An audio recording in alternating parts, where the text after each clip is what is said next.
Hello friends, welcome to editorial analysis by simplified civil services. आज 14 मार्च को total 4 article discuss करेंगे। चारों article the Hindu से लिए गए हैं।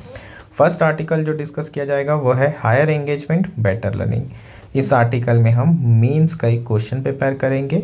इंडिया को शिफ्ट करने की ज़रूरत है राइट टू एजुकेशन से राइट टू लर्निंग की तरफ। इस पे आप लोग अपने व्यूज़ भी लिख सकते हैं, टेलीग्राम में भी पोस्ट कर सकते हैं।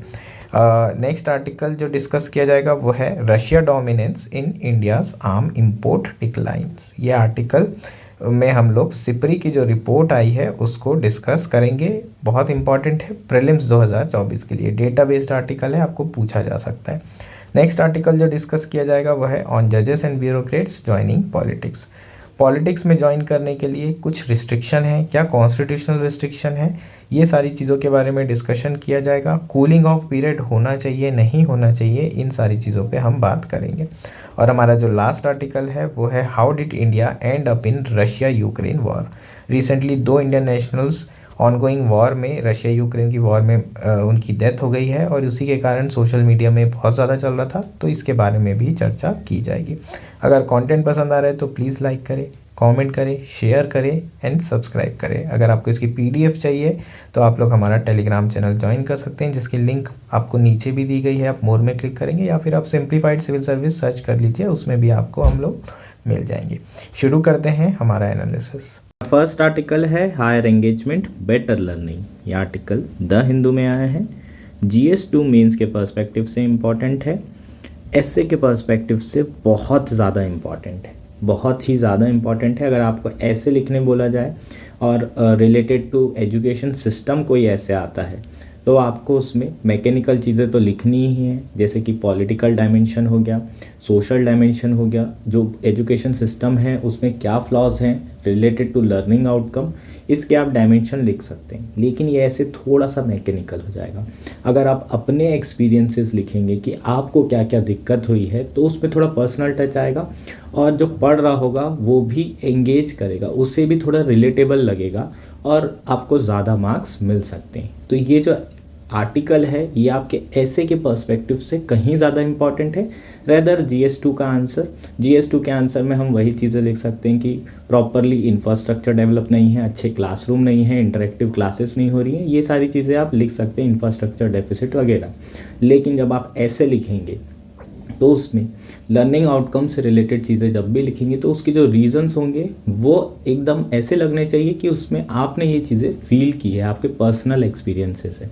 और वैसा ही ये आर्टिकल आया है। ठीक, आपको क्वेश्चन पूछा जा सकता है। कैसा क्वेश्चन पूछा जा सकता है? In India we have been spent a few year discussing the right to education, but this is the good time to shift the focus to right to learning. Discuss, इस तरह का क्वेश्चन आ सकता है, इस तरह का ऐसे भी पूछा जा सकता है। ठीक, तो इनिशियली कुछ डेटा दिया हुआ है जो शुरुआत की गई है आर्टिकल में, उसमें ASER 2023 का डेटा है, annual status of education report. कौन रिलीज करता है? NGO प्रथम।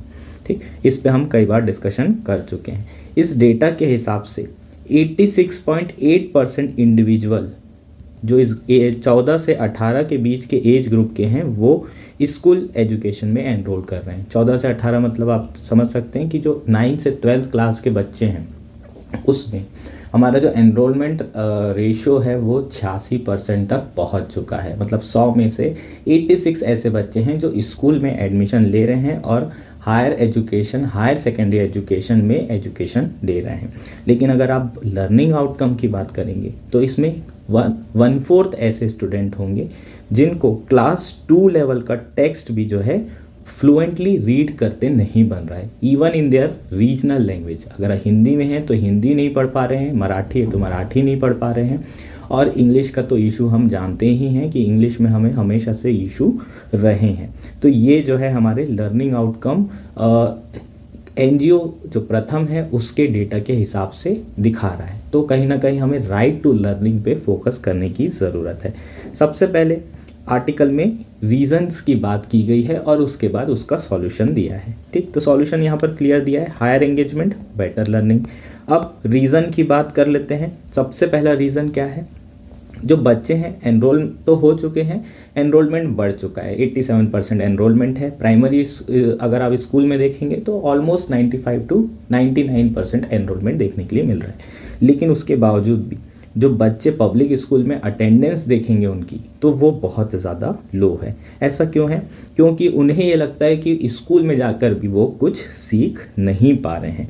ठीक, क्योंकि जो एनवायरनमेंट चाहिए बच्चों को सीखने के लिए, वो इंगेजिंग एनवायरनमेंट, वो इंटरेक्टिव एनवायरनमेंट की बहुत ज़्यादा कमी है। बच्चे एजुकेशन को एज अ बर्डन देख रहे हैं, और मैं हर तरह के बच्चों की बात कर रहा हूँ, जितने हैं सारे बच्चों की बात कर रहा हूँ। कुछ बच्चे हो सकते हैं कि उन्हें बहुत अच्छा लगता हो, लेकिन बहुत सारे ऐसे बच्चे हैं जो एजुकेशन को एज अ बर्डन देखते हैं, उन्हें मज़ा नहीं आता। और वो इसलिए नहीं आता क्योंकि जो क्लासरूम्स हैं वो उतने इंटरेक्टिव नहीं होते, उतने इंगेजिंग नहीं होते, वो एक सेफ स्पेस नहीं होते हैं।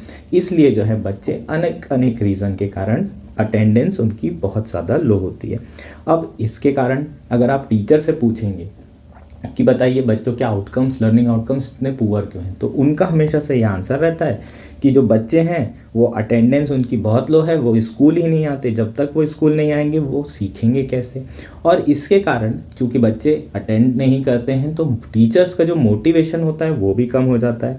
अब उनको इतना मोटिवेशन नहीं रहता कि वो बच्चों के साथ एंगेजमेंट करें, उनसे बात करें, उनको समझाने की कोशिश करें, और इंटरेक्टिव वे में ये एंगेजमेंट हो, एक क्लासरूम को इंटरेक्टिव बनाया जाए, टू वे कम्युनिकेशंस हो। तो इसके कारण बच्चे अटेंडेंस नहीं आ रहे, इसलिए पुअर लर्निंग है। टीचर मोटिवेट नहीं हो रहे, इसलिए वो ऐसा कुछ एनवायरनमेंट नहीं बना रहे कि बच्चे जो है स्कूल में आए। तो ये जो है उस तरीके की बात हो गई चिकन एग सिनेरियो, कि चिकन पहले आया या एग पहले आया, वो वाला सिनेरियो हो गया है। बच्चे भी अटेंड नहीं कर रहे हैं और टीचर भी मोटिवेटेड नहीं है। तो ये हमारा फर्स्ट रीज़न हो जाएगा। दूसरा, बच्चे कब आएंगे? बच्चे तब आएंगे जब जो एनवायरनमेंट होगा वो साइकोलॉजिकली सेफ स्पेस होगा, क्लासरूम जो है वो मीनिंगफुल होंगे, तभी जो है बच्चे क्या करेंगे, स्कूल में अटेंडेंस लगाएंगे। इंडिया में आपने देखा होगा बच्चे आते भी हैं, क्लासरूम अटेंड भी करते हैं, तो शुरू की जो 4-5 बेंचेस होती हैं उसमें जो बच्चे होते हैं वो ज़्यादा इंटरेस्ट रहते हैं, और बाद के जितने बच्चे होते हैं वो उतना इंटरेस्ट बिल्कुल भी नहीं लेते, है ना, जिनको हम बैक बेंचर्स बोलते हैं। आप लोग में से बहुत सारे ऐसे बच्चे होंगे जो सामने की बेंच में बैठते होंगे और टीचर के साथ एंगेज भी करते होंगे, इंटरेक्ट भी करते होंगे, क्वेश्चंस पूछे जाते होंगे, आप आंसर दिया करते होंगे।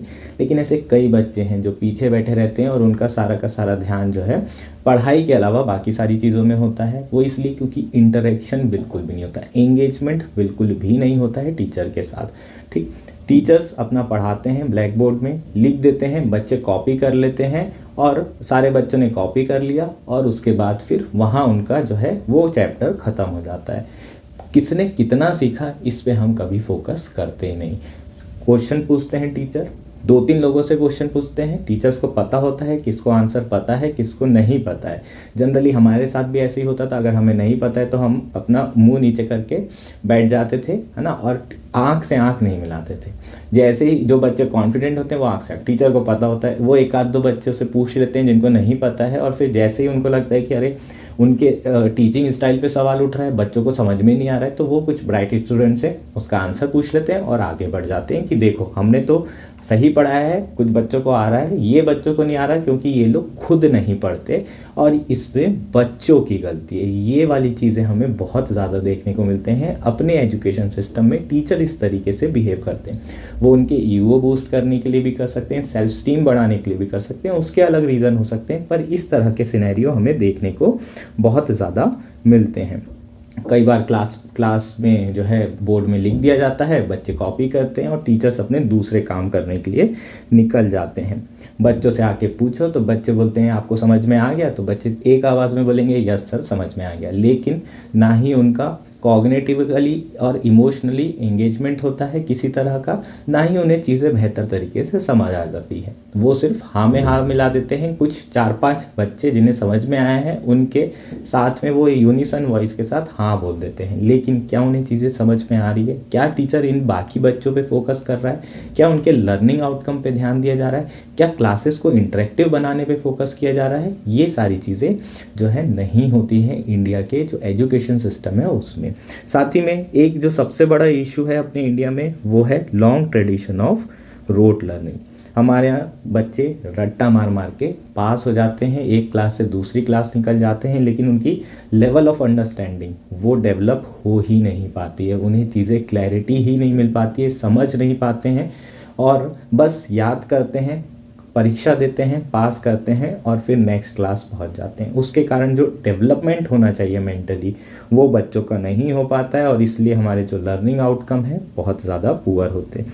बहुत से बच्चे रोट लर्निंग के साथ अच्छा तो करते हैं, लेकिन बहुत सारे बच्चे पीछे भी रह जाते हैं। और आज के चेंजिंग वर्ल्ड के हिसाब से अगर हम बात करें तो हर बच्चे को नई नई स्किल की ज़रूरत होती है, तो ये बहुत ज़्यादा पर्पस सर्व नहीं कर सकता। रोट लर्निंग एनवायरनमेंट बहुत ज़्यादा इफ़ेक्टिव आपकी मेथड नहीं होती है पढ़ाने की।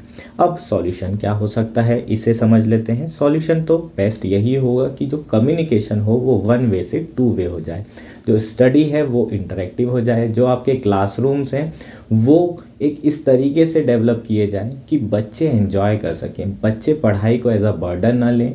और उसका बेस्ट तरीका क्या है, स्टूडेंट टेक द लीड। अगर कोई भी टीचर साइंस किट लेकर आ रहा है तो बच्चे लीड करें, एक बच्चा जो है उसमें लीड करेगा, बाकी बच्चे उससे समझेंगे, उससे बात करेंगे, पीयर टू पीयर डिस्कशन होगा, एक दूसरे से चीज़ें समझी जाएगी।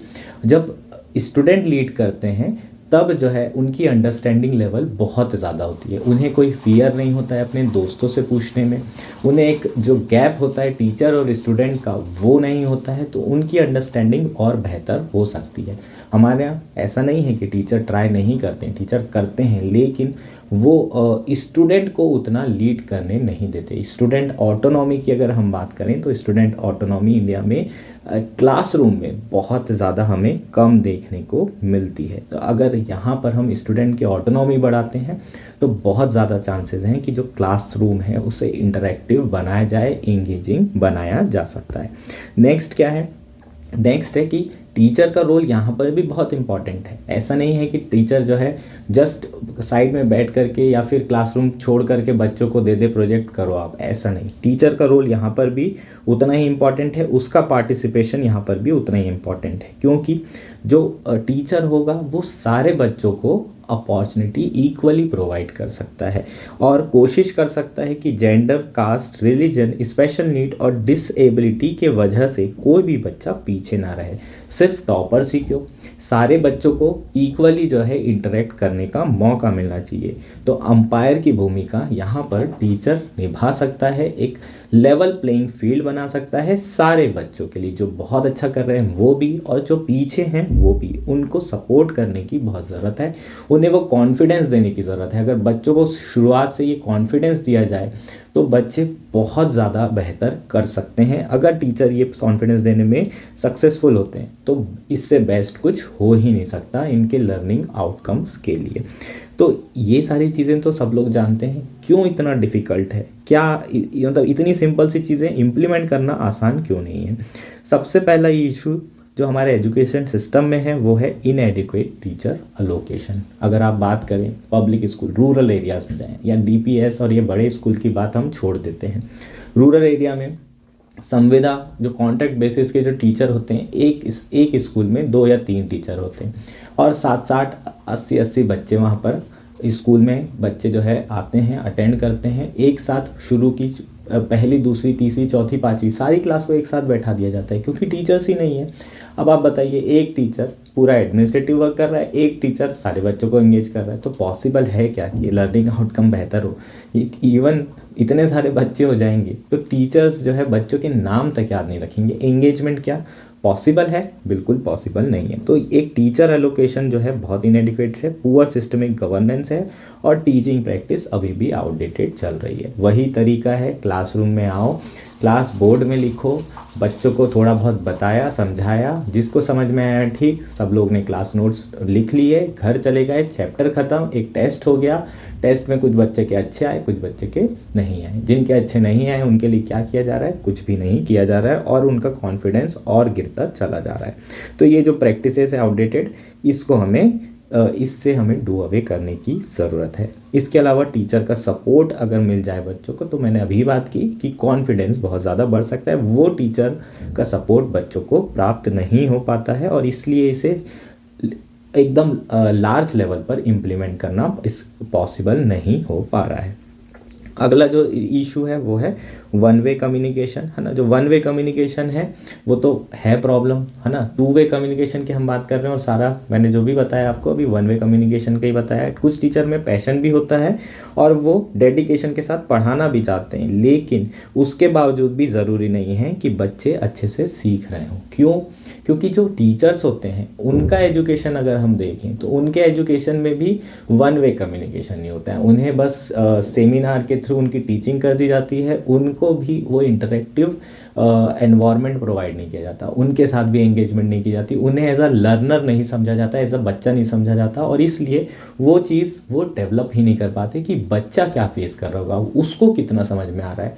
कई बार ऐसा होता है, मुझे लगता है कि ये तो बच्चों को पता ही होगा। जब भी मैं समझाता हूँ तो मुझे ऐसा लगता है कि ये चीज़ें तो यार बेसिक है, ये तो जानता होगा, लेकिन हम कई बार बच्चों के जो उनके दिमाग में चल रही चीज़ें उसको नहीं समझ पाते, अपने लेवल से चीज़ों को समझाने की कोशिश करते हैं, और इसलिए एक गैप बन जाता है, बच्चों को चीज़ें उतनी अच्छे से क्लियर नहीं हो पाती है।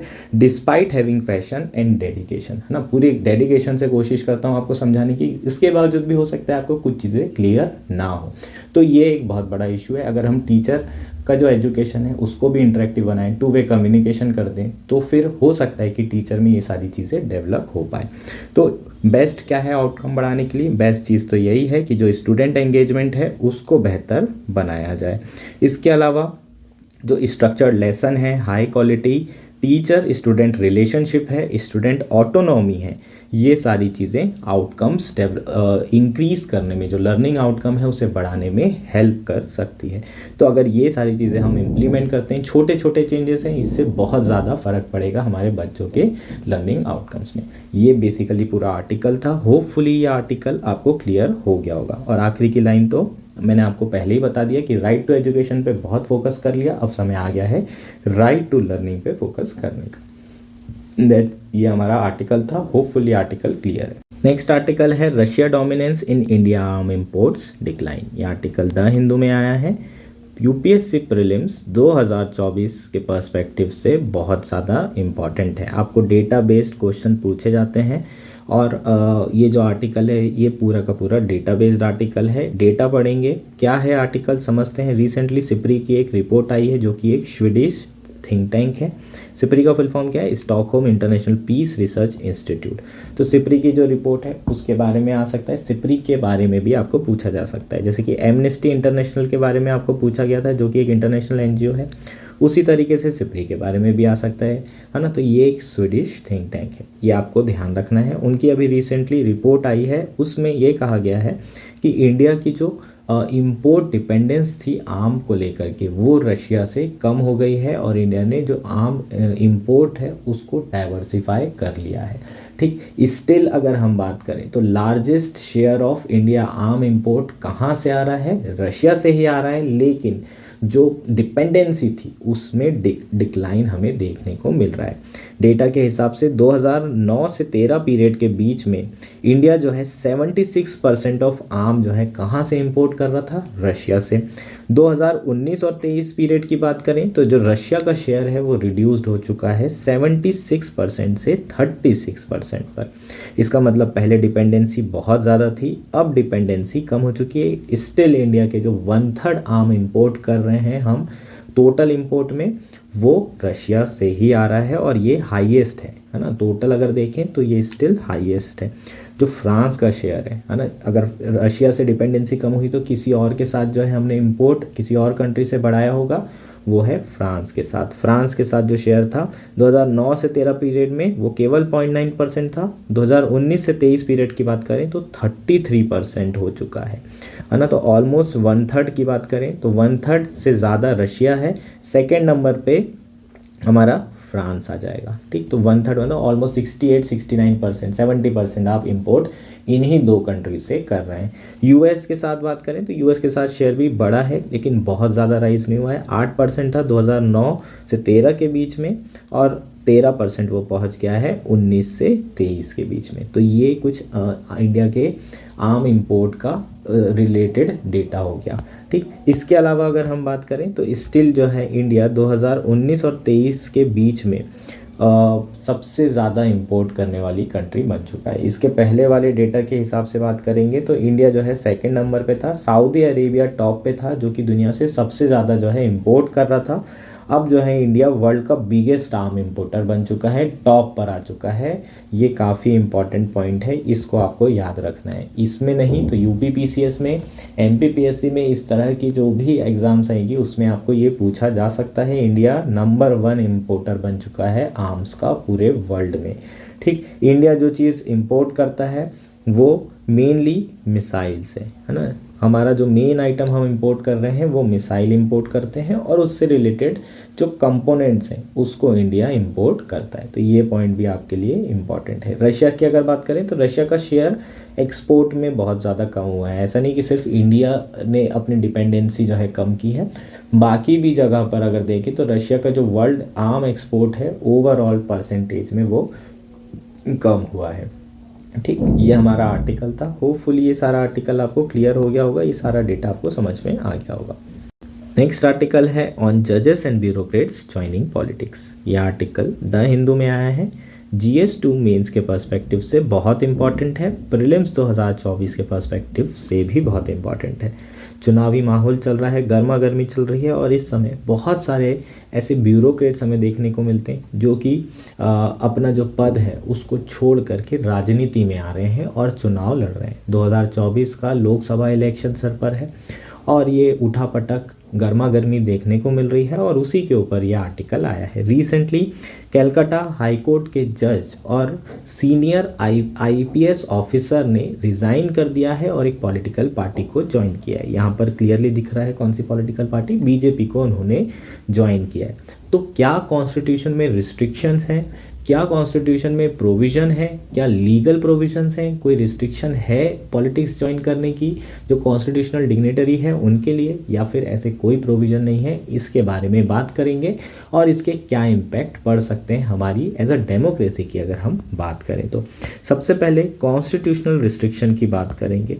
तो कॉन्स्टिट्यूशनल रिस्ट्रिक्शन कुछ जो कॉन्स्टिट्यूशनल पोस्ट एंड डिग्नेटरीज हैं उनके लिए लगाए गए हैं, जैसे कि अ जज of Supreme Court after ceasing to hold office can not appear as a lawyer before any court or authority in India.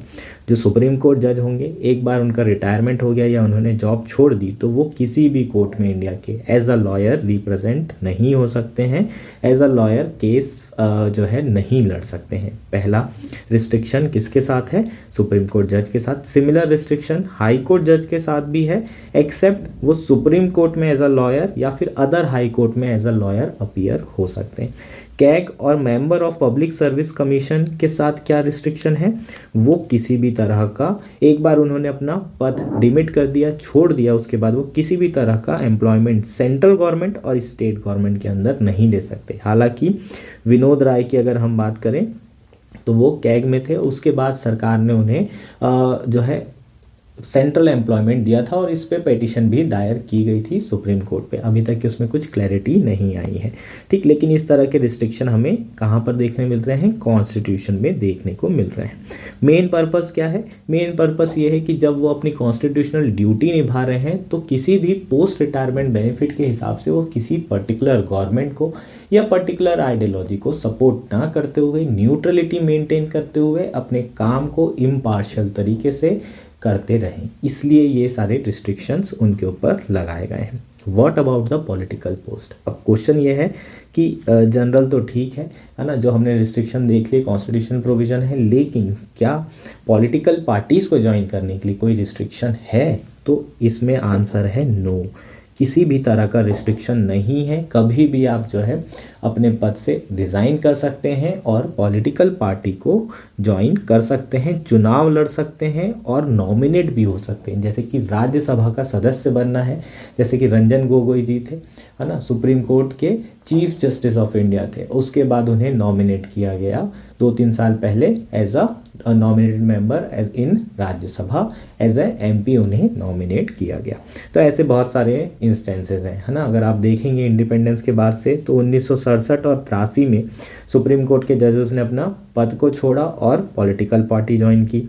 और उसके अलावा जो पार्लियामेंट्री इलेक्शन थे, प्रेसिडेंशियल इलेक्शन थे, उन्हें भी इन्होंने फाइट किया है। रिसेंटली चीफ इलेक्शन कमिश्नर थे 2004 में, उन्होंने राज्यसभा की टिकट लेकर राज्यसभा में एंटर हुए, मिनिस्टर बने। ठीक, तो एक चीफ इलेक्शन कमिश्नर भी जो है पॉलिटिक्स में आए और 2004 की बात है। लेकिन हालांकि 3 साल का कूलिंग ऑफ पीरियड ज़रूर था उनका, जब उन्होंने जॉब छोड़ा और उसके बाद जब वो एमपी बने और वो मिनिस्टर बने। लेकिन एक तरीके से उन्होंने, है ना, पॉलिटिक्स में एंट्री की, जबकि वो चीफ इलेक्शन कमिश्नर थे। इलेक्शन कमिश्नर समझ रहे हो आप? इलेक्शन कमिश्नर बहुत इंपॉर्टेंट पोस्ट होती है फ्री और फेयर इलेक्शन के लिए। अगर डेमोक्रेसी की बात करें तो वो सबसे इम्पॉर्टेंट पोस्ट है ना, डेमोक्रेसी मेंटेन करने के लिए, स्ट्रेंथन करने के लिए, क्योंकि इलेक्शन करवाना इलेक्शन कमिश्नर की ड्यूटी है और वो फेयर मैनर में होना चाहिए, इम्पार्शियल तरीके से होना चाहिए। और अगर इस तरीके से उन्हें जॉब दे दी जाए तो कहीं ना कहीं दिमाग में तो आएगा ना यार कि ये आदमी ज़रूर इस पॉलिटिकल पार्टी को फेवर कर रहा होगा और इसलिए इसको पोस्ट रिटायरमेंट बेनिफिट दिया जा रहा है, इसको अच्छा पद दिया जा रहा है क्योंकि इसने एक पर्टिकुलर पॉलिटिकल पार्टी या किसी पर्टिकुलर सरकार को फेवर किया है। और रंजन गोगोई जी का मैंने आपको ऑलरेडी एग्जांपल दिया है। उस समय इनके ऊपर एलिगेशन लगे थे, जो राम मंदिर वाला जो डिसीजन था उस समय यही थे चीफ जस्टिस ऑफ इंडिया, तो इनको जो है इनको सरकार ने रिवॉर्ड दिया है, ऐसा बहुत लोगों का कहना था। अब कुछ रिकमेंडेशन के बारे में बात कर लेते हैं। ऐसे कोई प्रोविज़न तो नहीं है, लेकिन क्या ऐसा इशू पहले उठकर आया है और कुछ रिकमेंडेशन किसी ने बॉडी ने, कॉन्स्टिट्यूशनल बॉडी ने दी है। तो इलेक्शन कमीशन ऑफ इंडिया ने 2012 में यूनियन गवर्नमेंट को कहा था कि कूलिंग ऑफ पीरियड बहुत ज़्यादा ज़रूरी है। किसके लिए? ब्यूरोक्रेट्स के लिए, स्पेशली ब्यूरोक्रेट्स के लिए ये कूलिंग ऑफ पीरियड होना चाहिए। इसका मतलब जैसे ही उन्होंने जॉब छोड़ी वैसे ही वो पॉलिटिक्स ज्वाइन नहीं कर सकते। मिनिमम 1 साल, मिनिमम 2 साल, इस तरह का एक कूलिंग ऑफ पीरियड रहेगा तो बेहतर रहेगा, उसके बाद वो फिर पॉलिटिक्स ज्वाइन करें। तो उस समय जो गवर्नमेंट थी उन्होंने उनकी जो रिकमेंडेशन थी उसको पूरी तरीके से नकार दिया on the opinion of attorney general. Attorney general ने उस समय कहा था कि ये कॉन्स्टिट्यूशनल वैल्यू और डेमोक्रेटिक वैल्यू के अगेंस्ट है ये पर्टिकुलर रिकमेंडेशन, इसलिए अटॉर्नी जनरल के ओपिनियन के बेसिस पे इस रिकमेंडेशन को सरकार के द्वारा खारिज कर दिया गया। उसके बाद सुप्रीम कोर्ट में भी एक रिट पिटीशन 2022 में लगाई गई जिसमें कहा गया कि जो ब्यूरोक्रेट्स हैं उनके लिए एक कूलिंग ऑफ पीरियड इम्पोज करने की ज़रूरत है और सुप्रीम कोर्ट को ये करना पड़ेगा क्योंकि लेजिस्लेचर नहीं कर रहा है। सुप्रीम कोर्ट ने जो बॉल थी वो किसके कोर्ट में डाल दी? लेजिस्लेचर के कोर्ट में डाल दी और कहा कि भाई ये हमारा काम नहीं है, ये लेजिस्लेचर डिटरमाइन करेगा कि कूलिंग ऑफ पीरियड होना चाहिए या नहीं होना चाहिए, रिटायरमेंट के बाद होना चाहिए या बीच में होना। इससे सारी चीज़ें कौन डिसाइड करेगा? लेजिस्लेचर डिसाइड करेगा। अब क्वेश्चन ये है, क्या कूलिंग ऑफ पीरियड डिज़ायरेबल है? क्या इसकी ज़रूरत है? क्या इसे होना चाहिए? तो अगर हम अटॉर्नी जनरल का ओपिनियन लें तो उनका क्या कहना था? उनका ये कहना था कि जो ब्यूरोक्रेट्स हैं उनकी इंडिपेंडेंस और न्यूट्रलिटी कब तक के लिए रेलेवेंट है? जब तक कि वो पद पर हैं, जब तक वो जॉब कर रहे हैं। एक बार उन्होंने जॉब छोड़ दी, उन्होंने रिटायरमेंट ले लिया, उसके बाद वो कौन सी पॉलिटिकल पार्टी को ज्वाइन करते हैं उससे किसी को मतलब नहीं होना चाहिए। और बेसिकली हर सिटीज़न का राइट होता है टू कंटेस्ट इलेक्शन। तो ये डेमोक्रेटिक वैल्यूज़ के दिशा में ही एक कदम है, ये डेमोक्रेटिक वैल्यूज़ के अगेंस्ट नहीं है। डेमोक्रेटिक वैल्यू को हम लोग क्या कर रहे हैं यहाँ पर फॉलो कर रहे हैं। उन्होंने ये भी कहा कि जो ब्यूरोक्रेट्स होते हैं उनके कोड ऑफ कंडक्ट में ये भी लिखा है कि वो कोई भी कमर्शियल जॉब नहीं ले सकते कम से कम 1 साल तक। 1 साल का कूलिंग ऑफ पीरियड सारे ब्यूरोक्रेट्स के कोड ऑफ कंडक्ट पे दिया है कि जैसे आप मान लीजिए जॉब छोड़ते हैं तो 1 साल तक आप कोई भी फर्म ज्वाइन नहीं कर सकते, या रिटायरमेंट के 1 साल बाद तक आप कोई भी कमर्शियल कंपनी ज्वाइन नहीं कर सकते। और उसका रीज़न क्या है? क्योंकि उनको बहुत सारी इन्फॉर्मेशन होती है अंडर, ऐसी इन्फॉर्मेशन होती है जो सरकारी इन्फॉर्मेशन उनको पता होती है जो कि आने वाले समय के प्रोजेक्ट हैं और उससे कन्फ्लिक्ट ऑफ इंटरेस्ट डेवलप हो सकता है। ठीक, इसलिए 1 साल का ये cooling of period for commercial purpose रखा गया है। लेकिन पॉलिटिकल पार्टीज अगर वो ज्वाइन करते हैं तो पहले से ही उनको ये इन्फॉर्मेशन है और सरकार में भी आ जाते हैं, चुनाव भी लड़ लेते हैं तो भी उन्हें ये इन्फॉर्मेशन होगी। इसमें कोई कन्फ्लिक्ट ऑफ इंटरेस्ट नहीं होता दिख रहा है।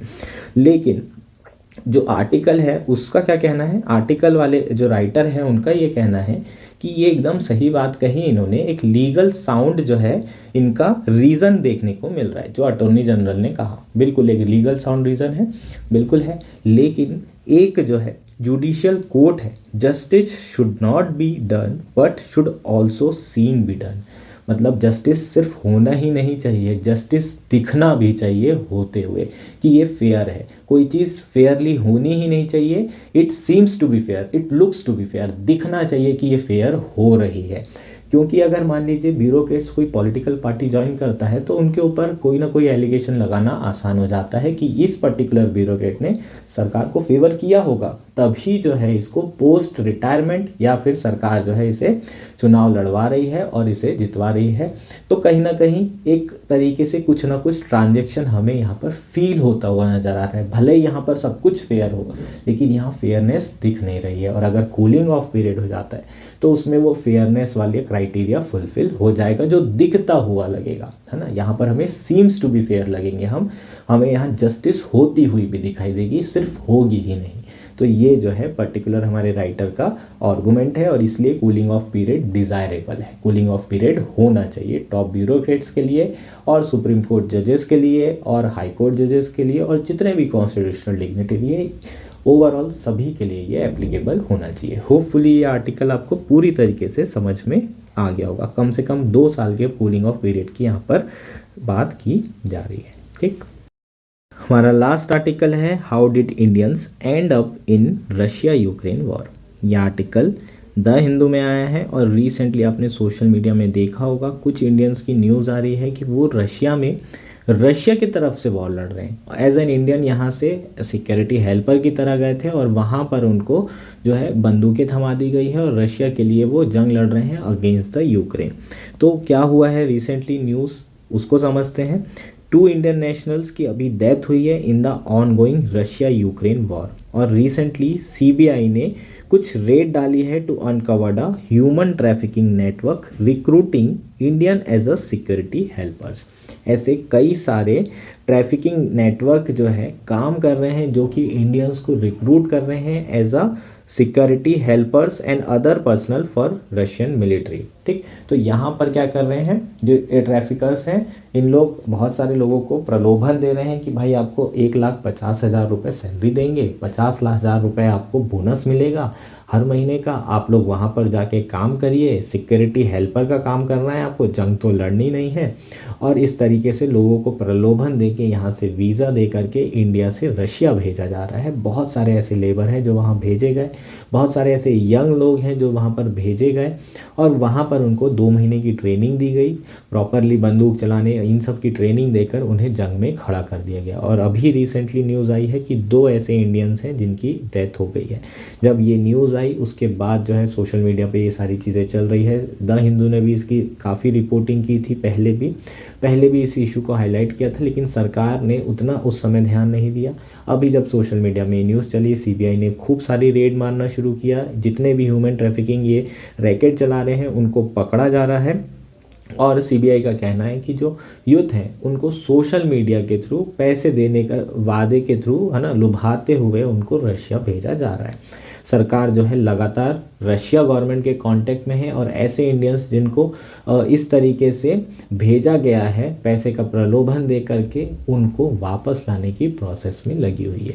ये बेसिकली हमारा आर्टिकल था। होपफुली ये आर्टिकल आपको क्लियर हो गया होगा। That's it for today. Thank you and enjoy your day.